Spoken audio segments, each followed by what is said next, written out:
Hey, Beastista here, and welcome to my season recap of VDL-V Create Season 7. So this season I went monofine, and I came in going into the season with the goal of having a 4-4 record. And I successfully finished with a 4-4 plus 0, which means I won the exact number of games that I lost, which I'd say is a very successful season. In addition to that, it is my best season in the VDL to date, where my previous best season was 4-4 minus 1. However, it's a little bittersweet. If y'all been following me, you can see that my week 8 match ended up not having a video. And the reason why there was no video is because it was a forfeit win given to me. And so it's a little bit bittersweet, kind of, that I was able to get the record I was hoping for, but I didn't actually get the win. So definitely a little bit sad. However, overall, I think I had a pretty good season, and I'll go into a little more detail of some of the specific matches. But I definitely feel like I had a very good chance, and maybe even should have been able to get the 5-3, or even maybe a 6-2. But I definitely had a little bit of misplays here or there. So for everyone who knows, this was my team I ended with, and this was my monoflying team, and you can see some of the stats. However, this isn't the team I drafted. I made a couple of trades. For example, this Delibird was only picked up going into week 8, and I didn't even play in week 8, so it didn't have the opportunity to use anything. The Delibird before was a Goldbat, and before Goldbat it was an Emolga, and I ended up using none of these at any point. The Goldbat looked really good, but I pretty much picked up Crobat almost immediately after it, so never really got any use. Emolga didn't really get that much use before I traded it because Thunder's kind of filled its role. In addition, Dragonite at some point was my Tornadus, and Tornadus I actually brought quite a bit, about 9 times. But I decided to get rid of it because I was not super happy with its performance. And in addition, I picked up Crobat, which kind of filled its role pretty well. And Crobat, like I mentioned, I replaced Salamence with it. Salamence was really good in week 1 of the VDL, and I never brought it a single other time. It's kind of a little bit awkward because of its 4 times weakness, and Intimidate. I was never really had a strong desire to use Intimidate. And so that's kind of, my team. And I'm going to go into a little more depth on all the Pokemon. That's kind of just a little overview on the Pokemon I have. So we started off with week 1, which was against the Rolled Gold Pretzels. And I think I had a very favorable matchup. And basically my main thing that I was able to do to deal with my opponent was just Earthquake spam with Salamence and Landorus, and it did a lot of work. Game 1, I kind of had a more neutral lead in which to kind of play around some of their Tailwind leads that my opponent could do, and they decided to kind of bring a very hard Trick Room team, and they got up Trick Room game 1, and I made a misplay to sacrifice my Salamence, and they gave them the win. And then game 2 and game 3, I led all offensive, countering their Trick Room setup, and I had pretty convincing wins game 2 and game 3 by just clicking double Earthquakes with Landorus and Salamence. Week 2 was a really awkward week. So basically what happened was game 1, there was a disconnect between the two of us.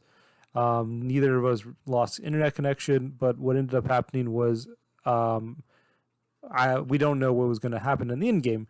And so I didn't get the information of game 1. And so I thought that my game 1, I would have won based on what I knew about the sets at the moment.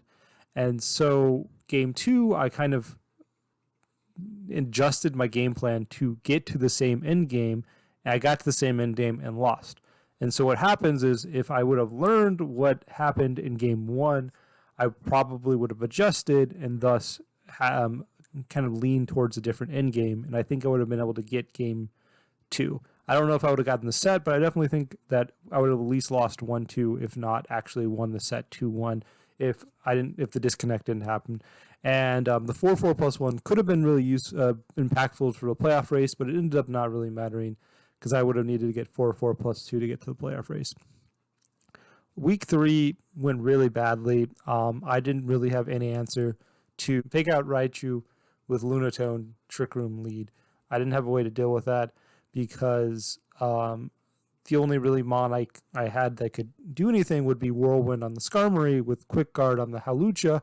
However, that was very weak to the rest of their team, so it would have been a very I would have basically made my team and my lead terrible to everything except the specific lead. And so I tried some different things. They didn't work, and I kind of got rolled. Week 4 was against the Bulky Dragons, and it went pretty well. My entire game plan was preventing an early Trick Room, which I did. However, Game 2 and Game 3, they were able to kind of get late Trick Rooms up, and were able to get me there. Game 3 was the big turning point in which basically it was an ally switch read. I misread the ally switch read, and they were able to get Trick Room up with their Gengar. And if I killed the Gengar instead of not killing it with the ally switch, I think I win that game. And so it was incredibly close. Definitely sad. Scyther did a lot of work in that game. It was my main answer to the Trick Room setters because they had the ability to one-shot both of them. Continuing on, we had the Miss Magical Marauders, another really close set. It was another one that had a lot of difficulties setting up Trick Room or preventing them from setting up Trick Room because they had Fake Out plus a Trick Room setter. However, basically game 1, I got a little bit unlucky with a flinch on a Rock Slide, which led to them being able to kill all of my Regieleki answers, and then after Trick Room was over, they swept with Regieleki in the back. Game 2, I completely dominated their lead. They decided to switch it up, and I kept my same lead, which was Thundurus and Landorus, killed their Pokemon, and I think I almost 4-0'd them.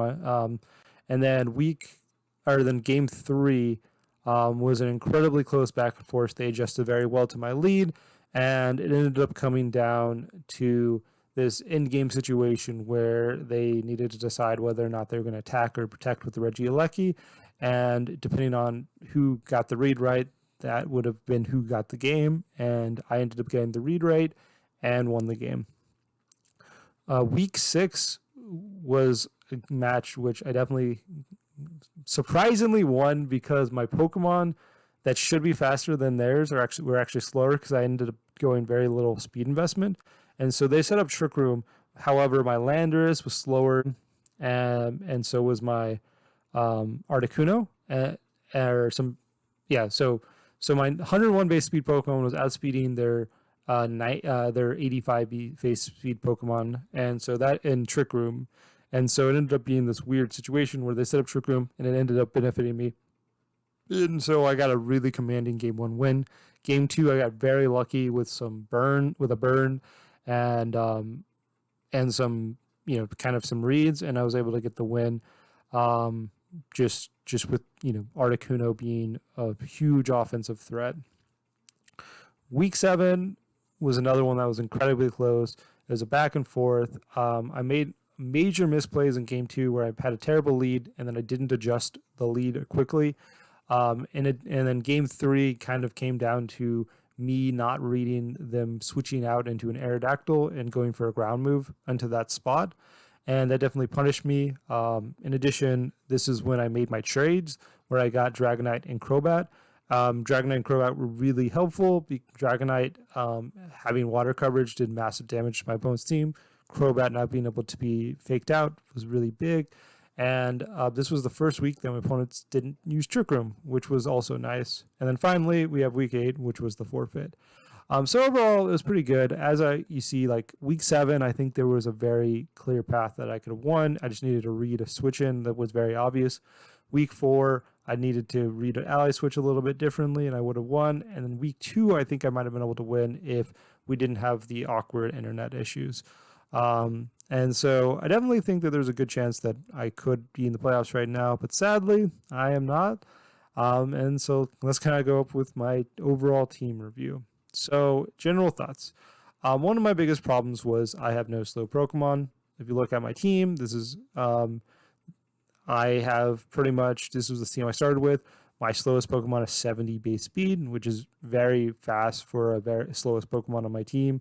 In addition to that, most of my most relevant Pokemon are going to be 100 or higher.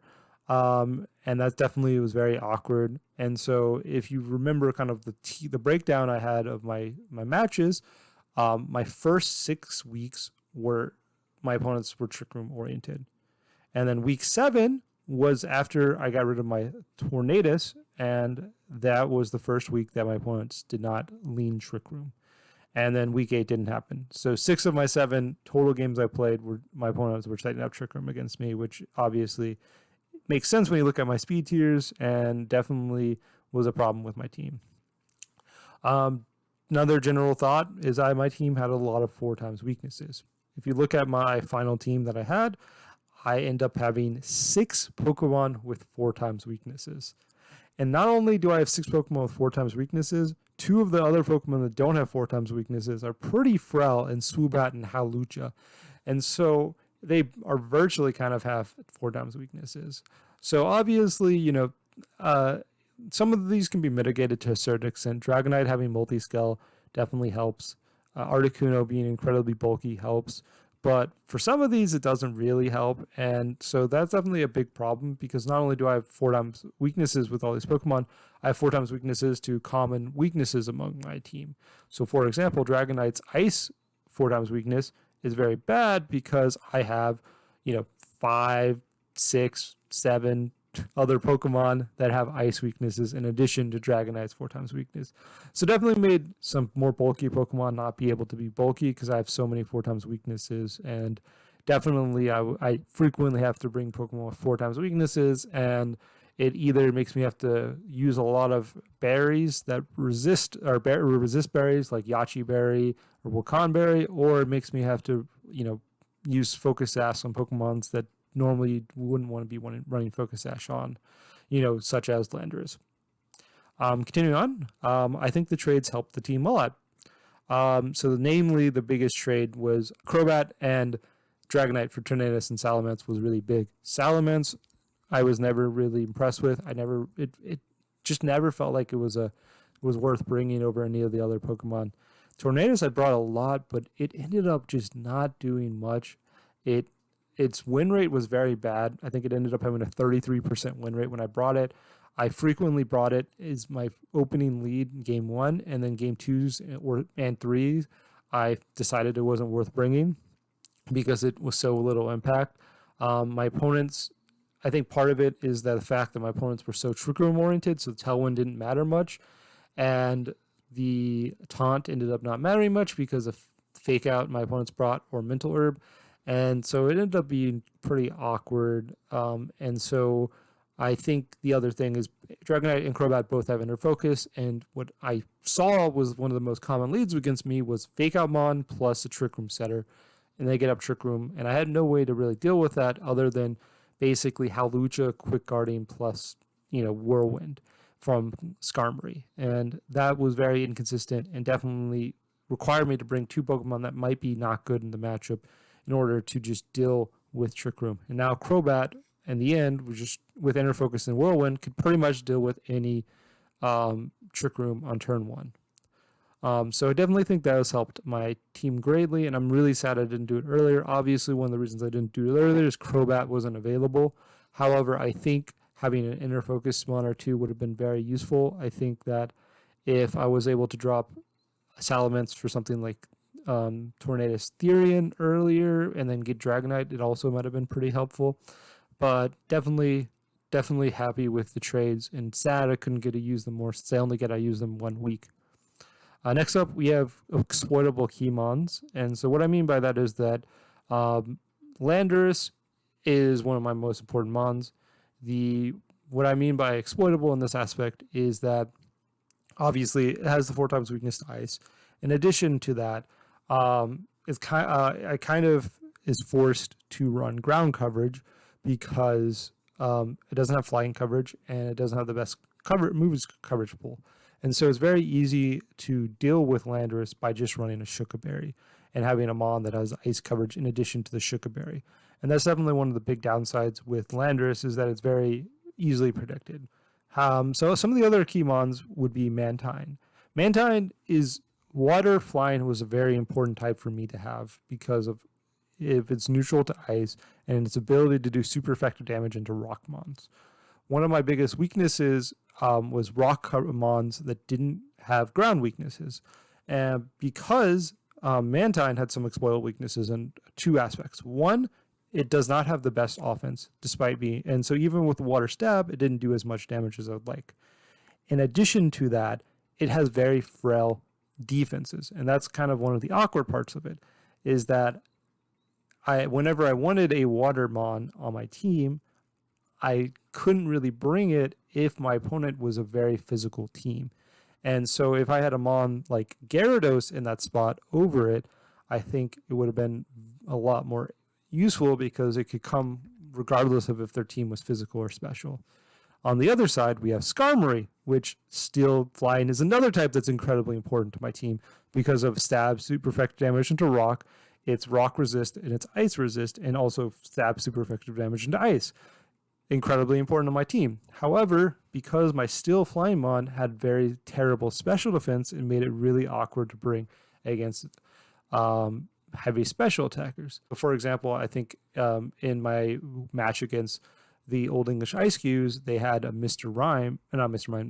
Mime Galar, and I couldn't bring Skarmory to deal with it, even though I had took neutral damage to its ice and had super effective damage to its ice because its special defense was so weak that I couldn't really take hits from it.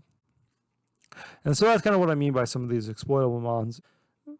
Though really important type-wise, and me really wanting to bring them, awkward in certain matchups when I needed the type, but I couldn't bring it because of the weakness they had. The last one was Hawlucha. Hawlucha fighting coverage does very good damage into rock and ice, and the problem with it is that its offense is terrible. That's one of its exploits. In addition to it, it's just incredibly frail. And so it's a very important type that also couldn't really do much. So with that, those are kind of some of my general thoughts. Here's my thoughts on individual Pokemon. So we start with the medium. So this is the Pokemon I thought that were kind of medium. We start with Salamence. So Salamence was a Pokemon that very closely came to a lot of matches, but ended up only coming once. And that's what I mean by medium, is like it's a Pokemon that has some things. It had some power with it. I definitely was interested in bringing it, and it did really well the 1 week I did bring it, but it just kind of was just off. So the problem with Salamence is that it frequently wanted the Yachi Berry or a Focus Sash, and in addition to that, its damage output wasn't enough without a damage boosting item or without setting up something like a Dragon Dance. And so it became really awkward, especially when your opponents were able to lean Trick Room. Continuing on, we have Hawlucha. Hawlucha was a Pokemon I brought quite a few times in Team Preview, but didn't really bring that much into games. It's a mon that I frequently had in my first compositions of teams and then ended up dropping at the end. It's so close to being a useful and powerful mon, but it just barely misses it. It's another mon that really wants to be holding the Focus Sash, and it's another mon that, you know, has a lot of utility moves. It has Encore, it has Taunt, it has Quick Guard, it has pretty good, you know, fighting coverage is nice for my team as a whole. However, its lack of damage output and the fact that typically when I wanted to run for like Quick Guard purposes, the partner Pokemon wasn't able to do enough. Definitely made it a little awkward. It came to, like I said, it came to a lot of my teams on Team Preview, but it just ended up never feeling like it was the best pick. So it definitely wasn't the most impressive, but it definitely frequently had some interesting things I wanted to test out with it, and I almost brought with it, and just kind of didn't get there. Next up, we have Scyther. So Scyther did really good for me in the week against the Bulky Dragons. No. Yeah. And in addition to that, I actually was planning on bringing it my week 8 before the forfeit. Scyther is a Pokemon that's pretty good. It's good speed, pretty good damage. Its main downside is obviously, one, it's 4 times weakness, but I think its biggest issue is that It really wants to hold the EV light for the extra bulk. However, it just kind of misses out just on some of the damage calcs you'd like it to without an offensive boosting item. And so the one time I actually ended up bringing it, I brought it with a choice band. And so it ended up not being that bulkiest, but it did a very good damage output. And that's kind of where it ended up being a little bit awkward. However, it's a Pokemon that definitely I considered a lot. I was going to bring it week 8, like I said, and it was going to be one of my big key Pokemon week 8. But overall, I think it was more a little bit awkward in addition because of its coverage moves as well. Because basically it only consistently could run really flying and bug coverage. Continuing on, we have Mantine. So Mantine I brought 5 times. I brought it, I think, in team preview maybe once or twice more. In addition, so Mantine defensively was very impressive certain weeks, and that's the reason why it came a lot. I really liked it defensively, and it had some very solid moves like Icy Wind, Wide Guard, Tailwind, Roost. And I was very happy with it as a defensive mon certain weeks. However, like I mentioned earlier, its typing was something I really wanted almost every week, but it did less damage than I wanted to, even with its stab water coverage. And in addition to that, its very bad defense made it awkward certain weeks as well. So it was very impressive at certain weeks, but it was really awkward other weeks. And obviously, I think this might be more of an aspect of the water flying mon was a good to have on the team, which I knew, but the specific one might not be the best, and that might be more of the issue. But I was very happy with its performances when it came, but I didn't. It just kind of, it kind of was very exploitable, like I mentioned earlier in the video. Continuing on, we now have good mons, Pokemon I was actively impressed with. Start off with Landorus. So Landorus wasn't necessarily what I'd say impressed with. I'd say it was good, but it was about as what I expected. Landorus, for my team to be successful, was going to be the most important Pokemon, and it was brought almost every single week, and it was brought almost every single match of every single week. The reason behind this is because Landorus, it has the ground immunity and takes rock damage neutrally, which is very big. In addition to that, 101 base speed and massive damage output in both the physical and special side. So it was an incredibly important Pokemon on my team and did a lot of work. One aspect that was a little awkward with it is that it felt very forced to bring either Yachi Berry or Focus Sash. And so I couldn't do something like Life Orb or other items like that to get a little bit better damage output, which would have been really big for me. However, it did a lot of work. I brought it 16 times. I get 14 kills and 12 deaths with it. It didn't, it was never like it didn't frequently like feel like a dominating Pokemon on my team at any point, but it felt like the best Pokemon on my team and almost always the best Pokemon to be running any given week, no matter the matchup. I actually ended up starting off drafting Landorus Therian, but I'm very glad I drafted Landorus Incarnate. There was no point in which I think only week 1 was the only week in which I would have considered Landorus Therian maybe a better option, but overall I was very happy with Landorus Incarnate, and it was definitely an amazing Pokemon on my team. However, for my team to have any success, it was going to be revolved around the Landorus. Continuing on, we have Dragonite. So Dragonite only came 1 week, and I was intending on bringing it week 8, but I was incredibly impressed with it. Dragonite was really nice in team prep, and I definitely am sad I didn't have it for maybe even the entire season, if not more than just the 1 week. Dragonite's coverage was great. Having inner focus seems really important because, as I mentioned, 6 weeks I struggled a lot with the fake out trick room setter lead, and inner focus could be really helpful in those. In addition, the ability to run multi-scale is really nice because multi-scale makes Dragonite be able to take an ice coverage. So it means that Dragonite can run offensive items or bulky items that are not Yachi Berry or Focus Sash like most of my other Pokemon with 4 times weaknesses. And so that helps a lot. And so the week I did bring it against, I was able to run multi-scale and mystical water in order to increase its water damage, or its water coverage damage, and it ended up doing a lot of work there. And the multi-scale let me take hits like an Ice Beam from a Sheer Force Nidoking and be able to kill it in return. And so that's definitely a really big deal, and I think that's why Dragonite was really impressive, in addition to having good coverage and the ability to kind of be a mixed attacker if you wanted to. Continuing on, we have Crobat.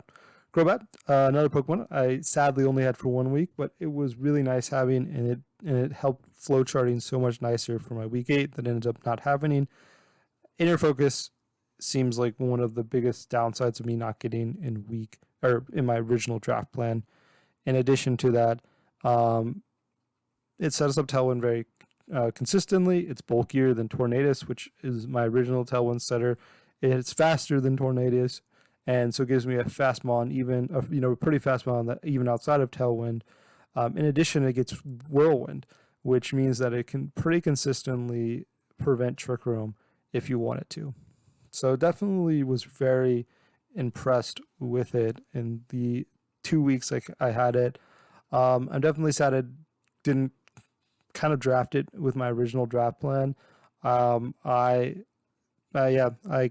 definitely think I overthought or overlooked the power of Inner Focus on my team in my original draft plan. And if I would have had my original draft plan, I think I probably am in playoffs right now, and definitely pretty sad. Continuing on, we have Thundurus Therian. Therian was another Pokemon that was good, but I don't think I would necessarily say impressed with it. It performed about as well as I expected, which is, came fairly frequently. As you can see, it came 10 times. It had 8 kills and 6 deaths, which is overall pretty reasonable, but it's just a fairly fast Pokemon with big damage output that can take okay damage. It's not particularly bulky, but it can normally take 1 hit. And in addition to that, its electric immunity is really big, and also it has some pretty good coverage. And so having being able to one-shot a stack attacker with Focus Blast, or being able to one-shot a Suicune with Specs Thunderbolt, or being able to Electro Web and do massive chunks of damage. It was a pretty impressive Pokemon. It was a good Pokemon. It was about as good as I was expecting it to be, and it was probably worth my pick when I picked it. But like I said, it doesn't do too much other than kind of what it does, which is just big damage output on a reasonably fast body that's somewhat frail. Continuing on, we have another one, which is Articuno. So Articuno, I was immensely impressed with. I brought it many weeks in team prep, and I brought it quite a few times in game. Every time I brought it, I was happy with it. Its damage output is very good, especially with, surprisingly, its physical damage is pretty impressive with Triple Axle. It's really bulky, so it was able to take rock slides without Charty Berries pretty consistently. And in addition to that, having Freeze Dry, giving super effective damage into water Pokemon was really big. Articuno's kind of biggest downside is obviously it doesn't have the best coverage. But honestly, its typing, I was very surprised with how impressed I was with it. Despite having that 4 times weakness, taking neutral damage to ice was incredibly impactful. And stab super effective ice coverage seemed very impactful this season. So I was very happy with Articuno as a whole. I think that Articuno, though I mentioned at some point, I definitely was interested in having Charizard. I think Articuno is probably better than Charizard would have been on my team. And I definitely think that if it had one more coverage move, I almost certainly would have brought it maybe 10, 12 times this season. Continuing on, we have Skarmory. So Skarmory, as previously mentioned, a little bit awkward in the fact that its special coverage is not the greatest. However, Skarmory seemed like an incredibly important piece on my team. Um, and it was. It had some times in which it was incredibly impressive. Sometimes it was just medium impressive. But as a tier 4 mon, it did a lot of work. As you can see, I brought it 10 times, which was tied for the second most of all my Pokemon. And as a tier 4, that's a lot. It had 6 kills and 5 deaths, which is also pretty impressive. But overall, just stab Iron Heads, Iron Defense, Body Press, Roost sets are just really impressive as a whole. Obviously, its downside is its special defense is not the greatest, and that definitely makes it a little bit awkward. But overall, I was very happy with it as a tier 4. Finally, we are down to the bad. We start with Tornadus. Tornadus was terrible. I was very disappointed with it. Like I said, certain previous times in this video, there was many times in which it was my main game plan, game 1, to bring it. I realized it was terrible in the matchup, didn't bring it the rest of the matches. Every time that I did bring it multiple times in the match, it was probably the worst mon. I think one thing that I kind of realized is that honestly, its biggest downside is that it's so good at setting up Tailwind that my opponents decided to not even try to outspeed me.